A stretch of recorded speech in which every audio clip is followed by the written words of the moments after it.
So, some explanation. This is going to be the first episode from now on. This is Simply Creative People with Grigori Karpin, myself, who's a wiki author, and also including my good friend HarryBlank, who will be my co-host going forward. Previously, there were a couple of other episodes involved, and we've had to get rid of them for one reason or another, and we're not going to get into why. But this was originally the second episode, and what it's going to serve as a primer, some basic ideas about the SCP Wiki.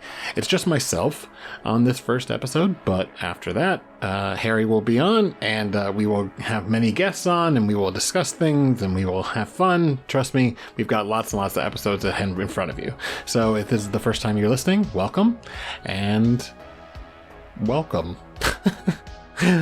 Oh, well, that was lame. All right, bye. Hey there, SCP fans. My name is Grigori Karpin, and this is Simply Creative People, the show about SCP creatives, be they authors, artists, or offsite content creators like YouTube and TikTok. We're focused on bridging the gap between various fans and serving as an introduction to different concepts and stories on the wiki. So, many welcomes to all, and let's get started. Hey, so as the intro mentioned, I'm Grigori Karpin. I think it's probably a good idea to explain who I am again. So I'm an author with the SCP Wiki, and I have done something like 65 articles, some of them semi-famous, most of them moderately successful.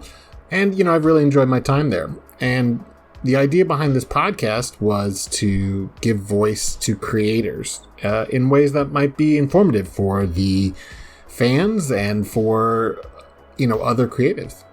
Especially a place where we can pick the brains of fellow authors and content creators as well. We're still going to move forward because this project has meant something very significant to me. In the preparations and the weeks leading up to it, I feel like I have had sort of a lot of insight into why I do this, meaning specifically the creation of works on the wiki, engagement with the audience. And I really think that we have a platform here to give more voices to people that offsite fans don't normally get to hear from. And, there's a lot of stuff that we could talk about. I still want to focus in on creation, kind of advice on how one would put something on the wiki, or when we have people that do YouTube or TikTok on as guests or as guest co-hosts, they can give some insight into their thought process behind that creative output. Because I think there's a lot of people out there that maybe want to dip their toes into this community and don't know how to go about it.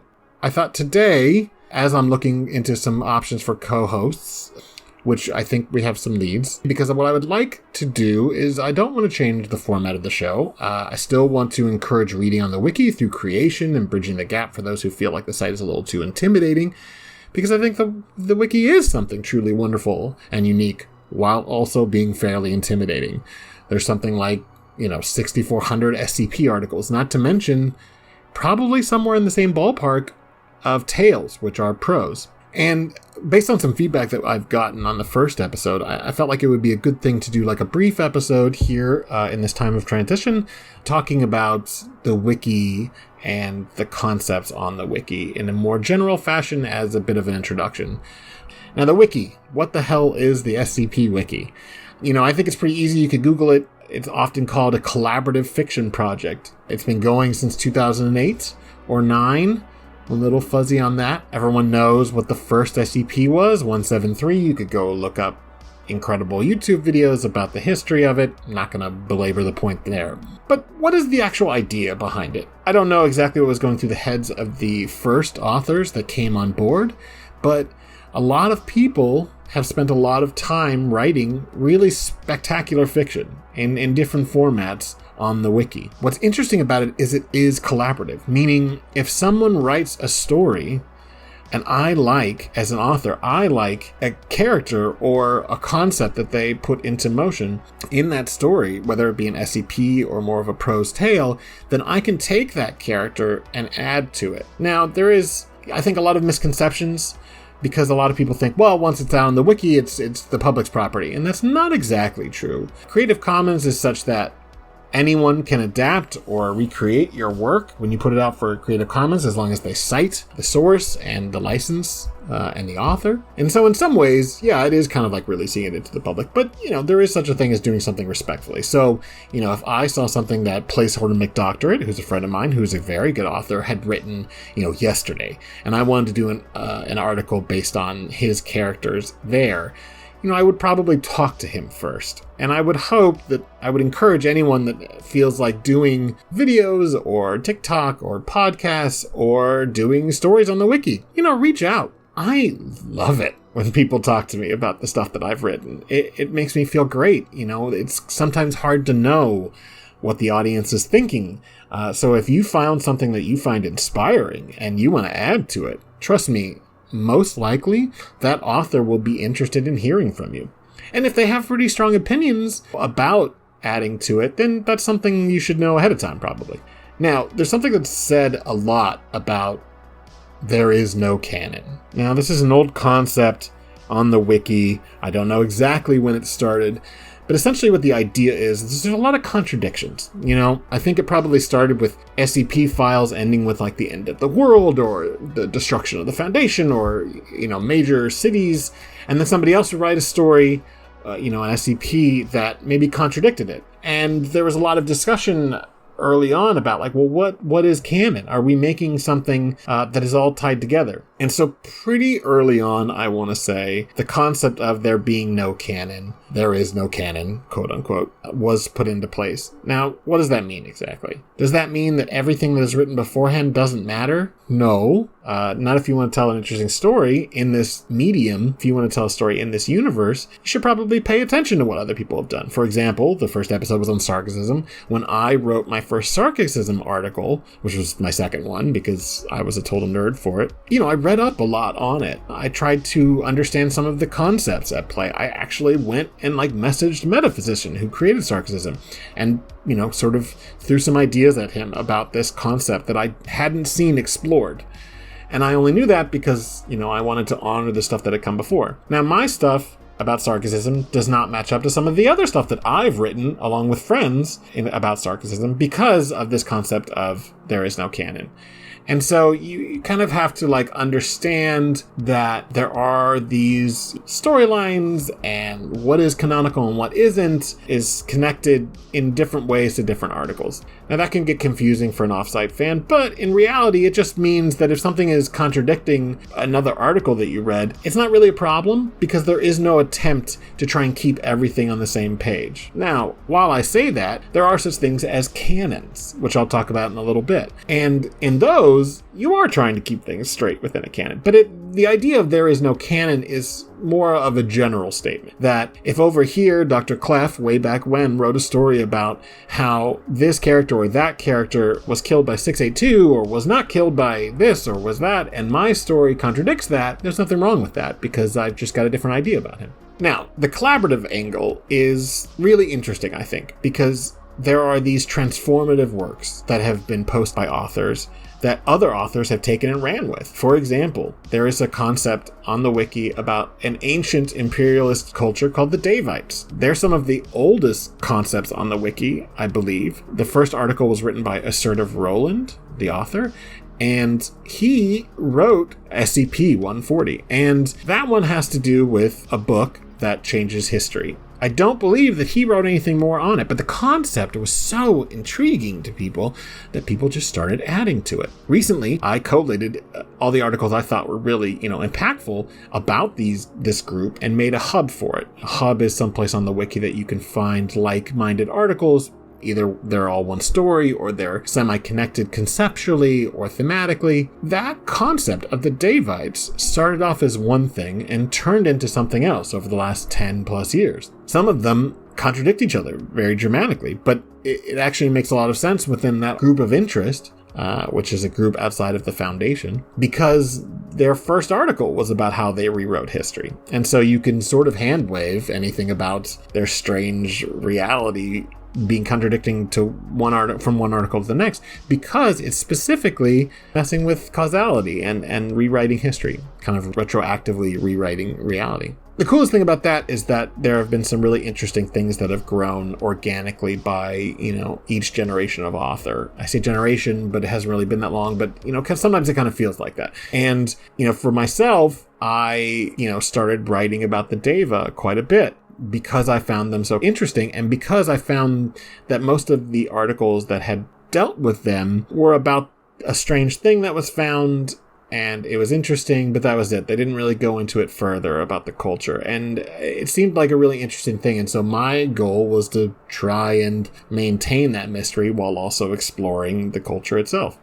So, something else that I think is really important about the wiki in general is that it is flash fiction. Now, that's a concept that a lot of people understand, but it's also, a concept that I didn't understand when I first came on the wiki. And flash fiction, I'm not going to go into a definition of it, but the idea is that these are standalone stories. They're meant to be read in bite-sized chunks. An article should be 5 to 10 minutes at most, some of which much shorter.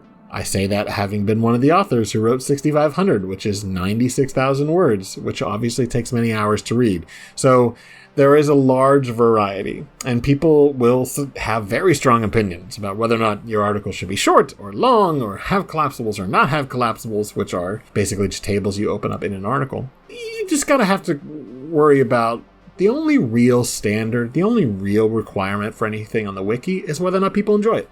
If something is enjoyable and it succeeds, then it will stay on the wiki. And it doesn't matter if somebody thinks that it's too long or too short. But flash fiction usually will mean that it is sort of a self-contained article.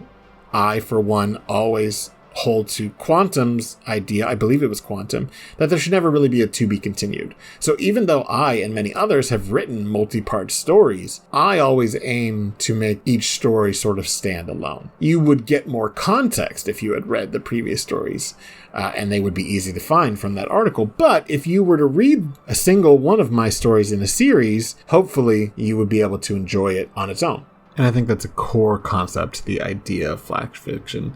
And usually that's the way it needs to be executed. Of course, there's always ways around that. Anything can happen. Like I said before, the only standard is whether or not something succeeds. But, in general, you should be aiming for standalone sort of concepts. So let's take a short break, and then we can talk about some stuff that's in the universe, huh? Fun.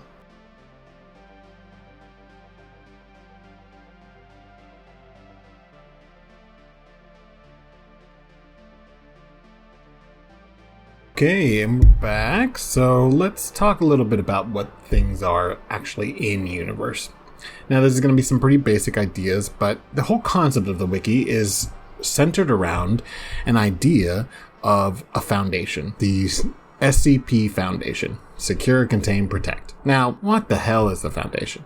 They follow a fairly understandable motto, which is to secure, contain, and protect anomalies. What's an anomaly, you ask? Things that are not explainable through everyday science or are mystical in nature, oftentimes something quite horrific, but sometimes something just very strange. Now, the Foundation is a non-governmental organization, but they're not like an NGO like PETA or, Greenpeace or something. They are a fairly global conspiracy with a lot of endless resources and personnel. Not literally endless, but this is very secret world government sort of stuff. Only they're not really connected to any specific governments. Their focus is on researching anomalies, containing it both conceptually and physically if possible, such that it will not mess with a thing that they call normalcy. What the hell is normalcy? Well, they've established what is normal everyday life. So what is normalcy is basically what do we see in the everyday world? Things that make sense based on science as established. So anything that would mess around with that, or create global panic, or reveal the fact that magic or elves or demons at the bottom of endless stairways exist, Foundation is going to try and keep that thing quiet. They're either going to physically contain it, meaning they will not allow access to the thing, whether it be an entity or a phenomenon or a location. And they will also try to conceptually contain it, meaning they're going to make sure that people in the everyday world do not know about it. This is very X-File-y stuff. Only the people in the know are genuinely in the know. There are Mulder and Scully would be on the outside. They would be on the other side of the veil, meaning specifically people that are, in the normalcy category. Now, how do they maintain that? They maintain that through mobile task forces, which are sometimes military operations, and kind of frequently are portrayed that way, but they actually can be investigative or research-based. They are special teams that are tasked with containing or investigating anomalies. Now, when an anomaly has been physically contained or intellectually contained, how do we go about making sure that people don't know about it? Well, there's a thing called amnestics. And amnestics are some real 1984 shit. Basically, the Foundation gives you a drug, if you've seen a demon or a monster or whatever, and that drug or effect, it's a little bit unclear sometimes what it actually is, will erase your memory. And by specifically targeting these things, they can create false memories or erase memories specifically of things. They don't just erase people's lives, at least for the most part. Although sometimes it can be as simple as moving people out of an area. Let's say a town is anomalous, something horrible has happened there, and nothing can be recovered, and the town is now going to be a threat to the veil, a threat to normalcy, meaning the conceptual idea that there are things beyond the veil. And the Foundation might take all those people and move them somewhere else with a false identity and then amnesticize them, essentially, rewriting their lives. It can get a little bit big government scary 1984, to be honest, and it's certainly not consensual. But the idea is lesser evil for a greater good. And the Foundation is entirely of the opinion that announcing anomalies to the world would ruin everything. Now, would it ruin their specific power? Yes. Would it ruin the world? I think that's up for debate, and a lot of stories have kind of addressed that. Another thing that you'll see a lot in the Foundation, specifically in SCPs, and this is a bit old-fashioned, but it still shows up from time to time, is the concept of the DClass. Now, the D stands for disposable, I believe. These are individuals, they are personnel who, depending on the myth of the Foundation that you choose to believe, have for whatever reason been established as someone who can be treated as disposable assets in the research and or containment of anomalies. Personally, I don't like it. I think it's gross, but I'm not going to pretend like it's not there in the articles. It's kind of a very set concept, and a lot of people have used it, and a lot of people have used it in very interesting ways that, can subvert expectations and sort of point out the horrible, abusive nature of the Foundation. And where did the D-Class come from? That's up for debate. Mostly it's sort of accepted that these are people that have done horrible crimes. Either they did crimes against the Foundation, or they are people from, the normal world, from the prison system, which I have significant problems with the idea of conscripting people from the prison system and giving them only one shot for their freedom. But, I think it's a leftover from, sort of the early days of the Foundation writing. Specifically, I think it's a little bit edgelord. Like I said, a lot of people have used it in very interesting ways. The Foundation is authoritarian. They are the ones who define normalcy, and they believe they are doing something good for the rest of the world, and the moral and ethical compromises that they can do along the way matter less. Although there is some debate, depending on the article, what is over the line and what isn't. There's a very common phrase you will see in earlier articles, and to some extent today. The Foundation is cold, but not cruel, meaning that the actions that are taken can seem rather callous. Erasing someone's memory and moving them to a completely different town is pretty callous. It's not a lot of concern for that person's well-being, except for getting them out of the way of something horrible. But it's not cruel. The Foundation is not trying to ruin people's lives. They are not specifically trying to hurt anyone. They don't want to go on mass killing sprees. They don't want to run world governments and reinforce capitalism or, gap in class wage between the poor and the rich. They are interested in maintaining normalcy. And so whatever they have to do that within reason, they will do. And that's sort of the concept of cold, not cruel. Another trope that you're going to hear a lot is, we die in the dark so you can live in the light.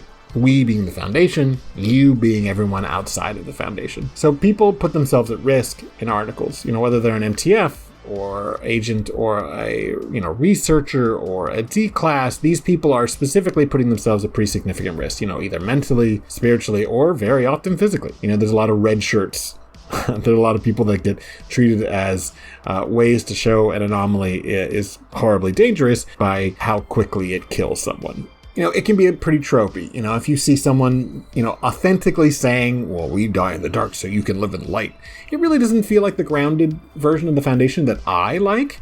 But I think that it's an important conceptual trope because it informs you, the reader, as to what the Foundation is aiming for. That they do feel like this is a sense of sacrifice for the greater good. Now, is that everyone? Is that the ruling command council, which are called the O5s, the Overwatch Command? Probably not, but there are a lot of stories that do really, really interesting things by subverting the expectations, by, playing with the idea that is the Foundation doing something that is the greater good? Is the Foundation evil? And is the Foundation just something of an immoral organization that isn't really concerned with ethics in the traditional sense?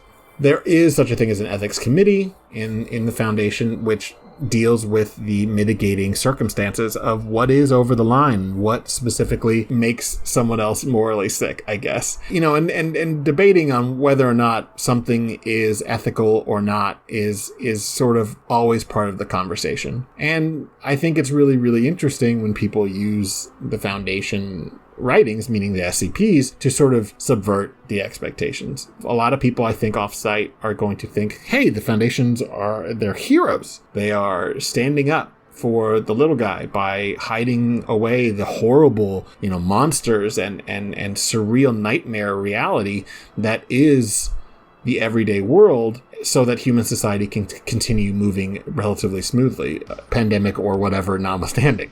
And I think when you play with that expectation and you start to ask questions in the narrative, it can be really powerful. Telling stories about authoritarian, conspiracies that span the globe that ostensibly are the good guys, and then start pushing back on that, some really interesting narratives can take place. Now, another thing that is really common within the SCP Foundation are GOIs. Now, what's a GOI? It's a group of interest. This is a phrase that is used from the Foundation's perspective to identify organizations or cultures or individuals that work within a group that are also in the know. They are connected in some way to the things that are beyond normalcy. They're either cults, or they are government organizations, or rival research organizations, or whatever, that are pretty aware of the fact that magic and monsters and weird science fiction horror things actually exist. And they all have their own independent motivations and guidelines, and a lot of stories focus on these different GOIs. Now, sometimes they focus on it from the perspective of the Foundation, as the Foundation is trying to research something that they have done or contain it. And sometimes stories are actually from the GOI's perspective, and those can be called a GOI format.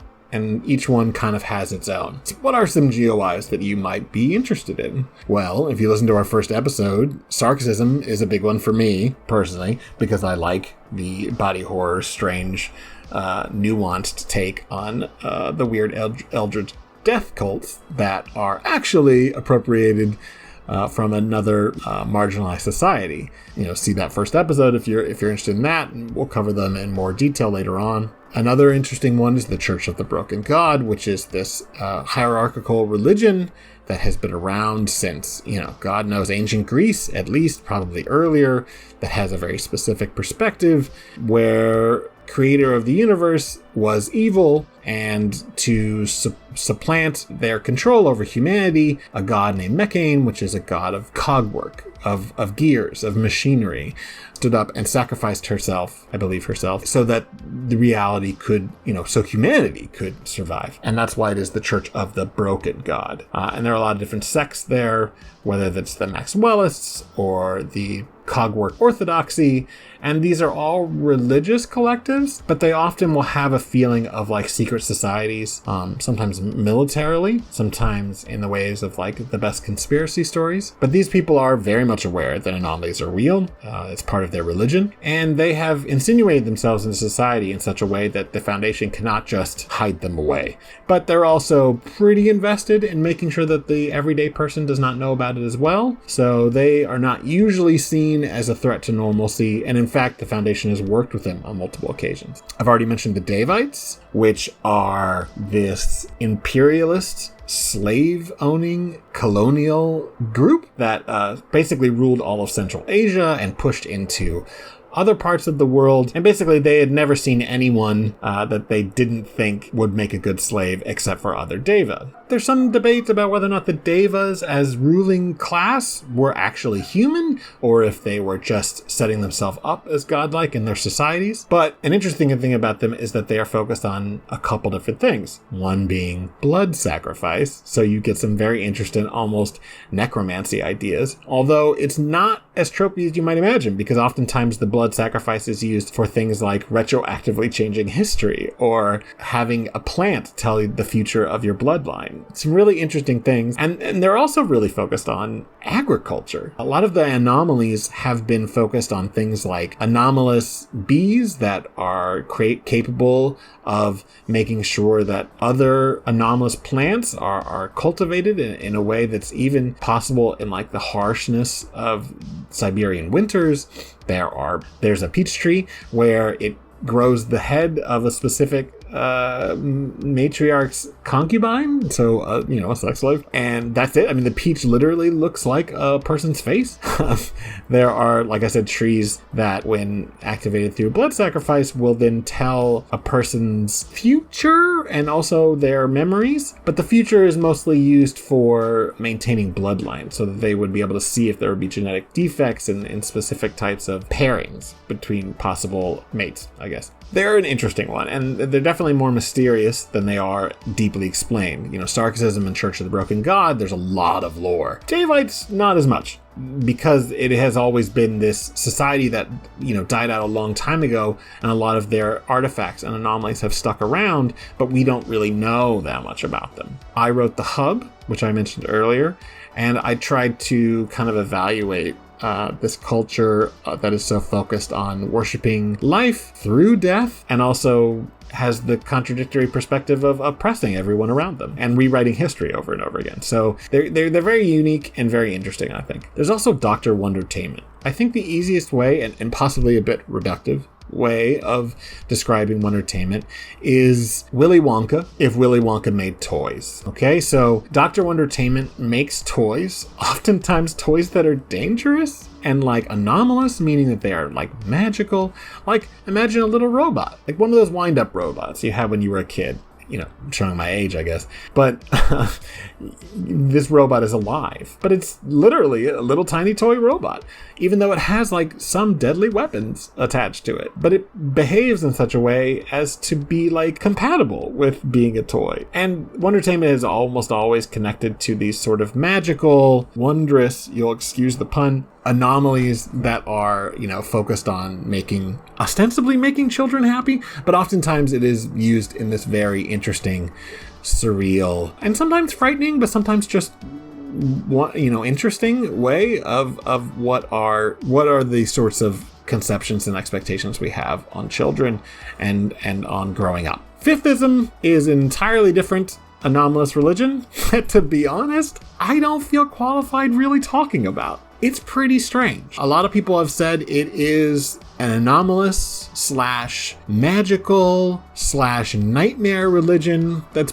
pretty strongly based off of Scientology, and not in the philosophy, but in the way in which this religion is spread. It is very much a thing unto itself in a lot of ways, because for each article that is Fifthis, there is sort of a disconnect between rational thought and the sorts of conceptual ideas that go into the philosophy. Oftentimes it's focused on stars, so the heavens. I would say that's one of the few really themes that tie it together. The Fifthism can be really nightmarish in a very unpredictable way, because it's not about, at least not usually, about horrible monsters or summoning eldritch gods. Not really. It's sort of more about the susceptibility of the human race to manipulation of cults and sort of how alien it can feel when being presented with, religious ideas that you don't understand. And I think that there's some really interesting stuff that's been done in that GOI that basically talks about, that uncomfortability in a very subvertive, social commentary sort of way, where, you can easily point to someone and look at their faith and say, well, that looks strange compared to what I believe. And I think most of human society has been filled with that throughout history. And I think that Fifthism is a really fun way to subvert those expectations, because,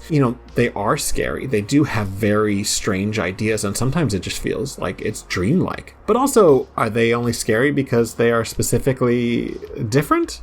Or are they scary because their religion is sort of encouraging the mass, suicide of all of the human race so that they can rise to the stars? Which is just one example. And to be clear, I do want to do kind of deep dives on all of these GOIs and other wider concepts in the show when we get some guest hosts as well, and specifically, curating some interesting articles and explaining them a little bit more. But this is just a general overview. There's a really interesting group called Are We Cool Yet? Yes. Are We Cool Yet? And the idea there is it's a group of artists who have started using magic or the anomalous or nightmare weirdness in their art to make performative pieces, to make fine art in many different ways that will affect the people around them. And it's very unpredictable and oftentimes can be sort of weird and creepy because of the way that the different pieces of art affect people. But I think that it's often used in very interesting ways to discuss the weird disconnect between the way that the art world is often looked at to everyday people that enjoy, things that are made through art. I grew up reading comic books, and so my idea about illustration is very different than what a fine artist might think about, living and working in the world of galleries and museums. And I think basically Are We Cool Yet constantly subverts the expectation of weird art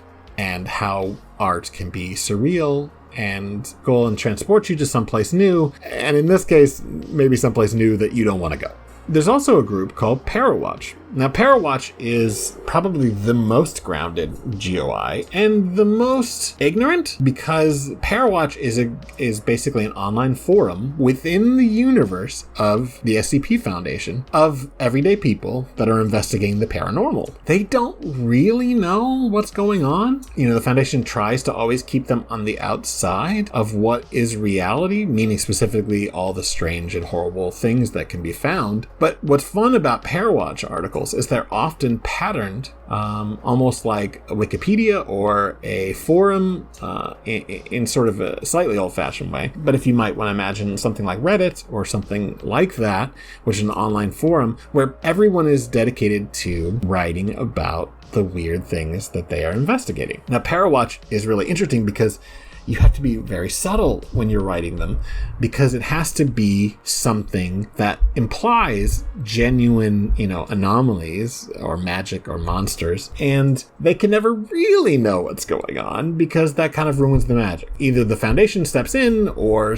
they don't actually discover it, and so the Foundation doesn't have to step in. And so basically what that's used for is sort of old-fashioned creepypasta within the Foundation universe. And some really wonderful stuff, especially by Great Hippo.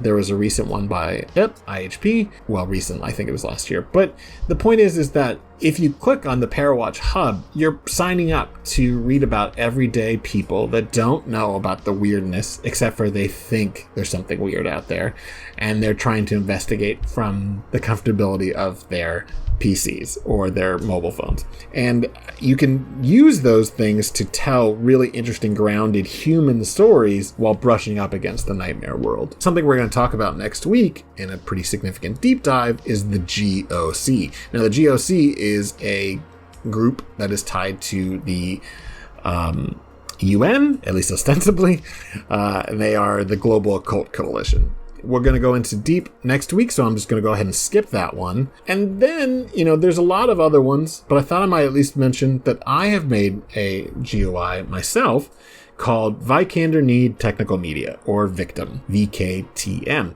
But basically the idea is there that they make what ostensibly looks like cursed media that the Foundation is always trying to contain or research, but that media is almost always got some sort of social commentary attached to it. So yes, it is a cursed videotape, and horrible things happen, and horrible things happen if you watch it. But it's not The Ring. Although the fun thing about Victim is, at least from where I am aiming to write them, it's always kind of a little unclear what they're trying to say between the lines, but there's also a lot of articles that seem to be counterintuitive when it comes to like progressive ideas or conservative ideas, because I don't ever actually want to explain what's going through the heads of this quote unquote corporation.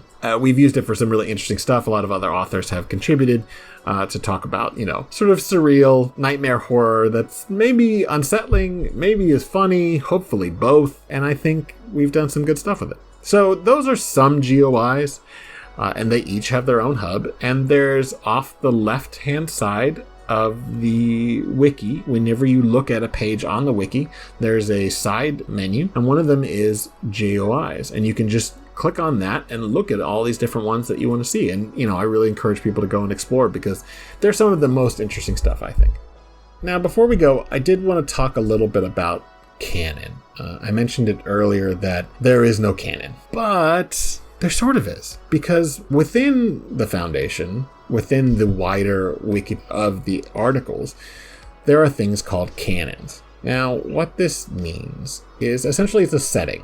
It's a change from the basic understanding of the SCP Foundation in one way or another. And they're little slices of the wiki. Usually premises have to do with some major change to normalcy, or to some slice of the understanding of the world of the SCP Foundation. And oftentimes those are considered to be canonical within the canon. So when someone says there's no canon, they're not saying that Broken Masquerade, which is a canon, doesn't have canonical ideas within it. It does, but there's not a general concept of a canon for all of the articles on the wiki. That would be truly insane if you were to try and make a grand, unifying theory of SCP. So I thought I might just real briefly go over some examples of canons that are worth looking into. We have the Broken Masquerade, which is a universe in which the Foundation was outed because of something truly horrible.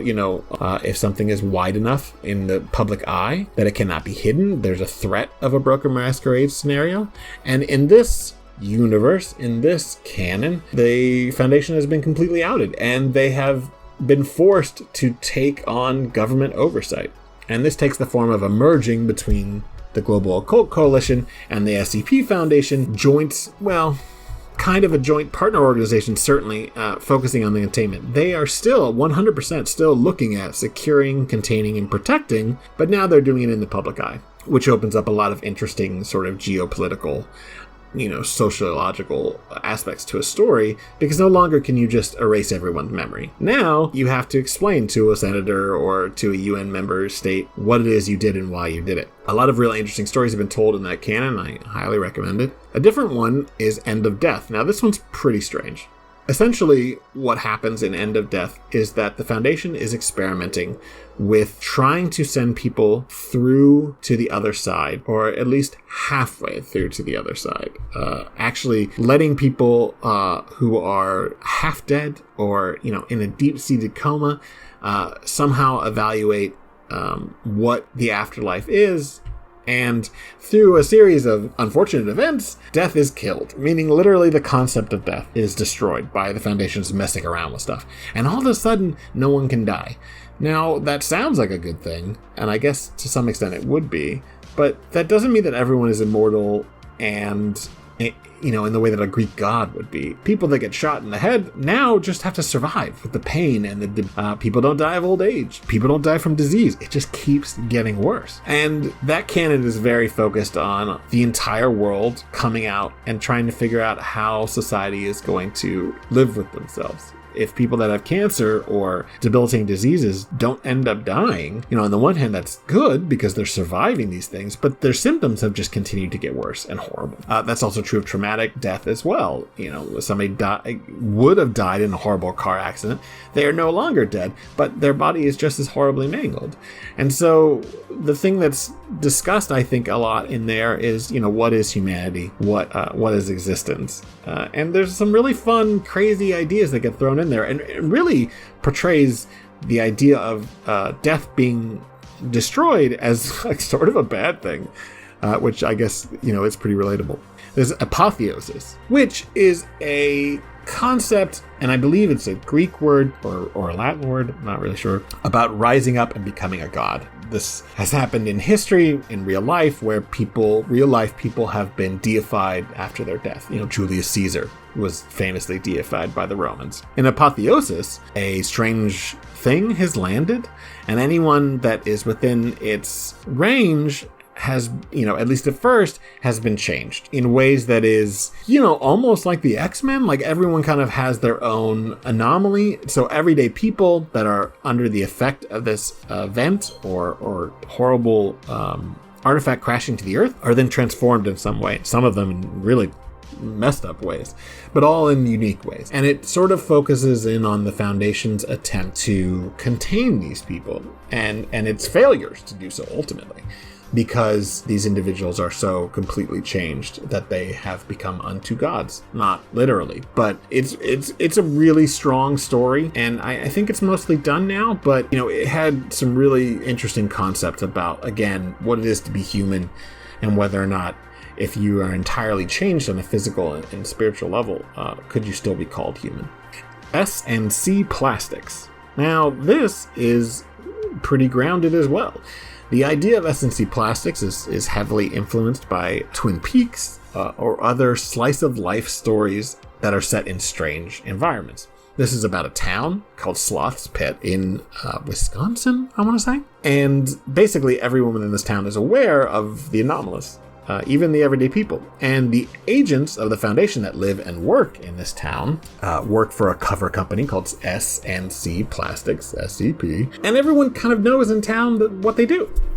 And it's interesting because it plays around with the idea of narratives and whether or not narratives have control over real life. And a lot of very interesting character work. It's really focused in on continuing narratives, character-focused stories, and really fleshing out a setting regarding, real life people. It very much is the slice of life in this anomalous world. Rat's Nest is, let's say, anomalies continue to grow and continue to grow. For example, since 2008, we have discovered, quote-unquote, so many more anomalies than before the wiki was started. So what if that continued to the point where no government organization, no global conspiracy, doesn't matter how well funded they are, could always contain it. And eventually there is a breaking point. The Foundation and world governments all sort of dissolve and fall apart, and then the world is sort of a wild, anomalous place. There's a really interesting timeline involved, and I think some of the best stuff, which is written by Famine Pulse, is Kansas Sector, which is a series of small stories about people that live in this very horrible and weird world where there aren't really any normalcy left. Everyone around is kind of affected by the anomalous in one way or another.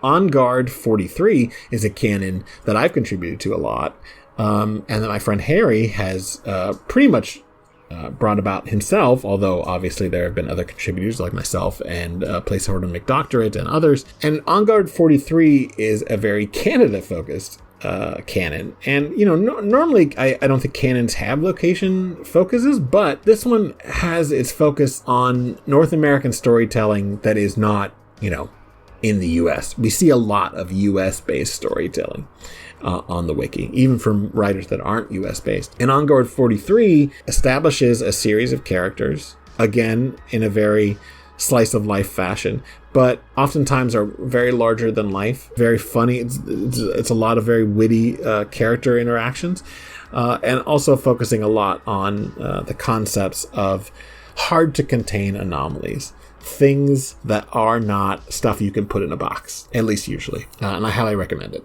Obviously, I'm biased. And finally, there are a lot more, but I thought, in a final way, we would talk about War on All Fronts. And War on All Fronts is another one in which the world is aware of all the anomalies, but in a really dramatic fashion. At some point, I think in the 80s, a horrible, kaiju, like Godzilla, attacks a, magical island. And the destruction is so widespread that everyone in the world is aware of it. And there's a giant kind of coalition between the Foundation, the GOC, and a bunch of militaries, state militaries, to try and contain and then kill this monster. And then the story is all about everything that happens after, about a world that is violently brought to realize that there are giant monsters and that there are giant, mechs to be controlled. In a lot of ways, it can be equated to, Japanese mecha and kaiju fiction, but there's a lot of really interesting storylines that are told within it as well, and it's a heck of a lot of fun. I mean, anything that starts off with effectively Godzilla coming out of the ocean to destroy a magical island full of fairies is pretty fucking cool, and I'm interested in it pretty much immediately. It's obviously less focused on horror and more focused on spectacle, sometimes in a way that is very cinematic and very fun, and I highly recommend it. So I hope that this has served as a good primer for the Foundation, for the ideas and concepts of the Foundation, and given, y'all some ideas about what you might be interested in reading about. Hopefully we will be back next week with a much bigger deep dive into the Global Occult Coalition, and I have a lot of stuff to say about that. I wanted this episode to go a little bit shorter, but here we are approaching an hour. Either way, thank you for listening. Thank you for sticking around. Tell your friends. Review us on iTunes and Google and Stitcher and Spotify. Oh yeah, and our email is simplycreativepeople@gmail.com. Pretty easy. Feel free to send us any responses or comments or, poetry. I don't give a shit. Whatever you want to do. Our Twitter is @SIMCREAT, SimCreate, but without the E. Feel free to ask questions there. My Twitter is @Grigori Karpin, GRIGORIKARPIN. And, I'm very happy to hear any engagement about anything. So hopefully next week we will kind of get going on getting some co-hosts in here and so you're not just listening to me drone on for an hour. But thank you for tuning in, and we'll see you next time.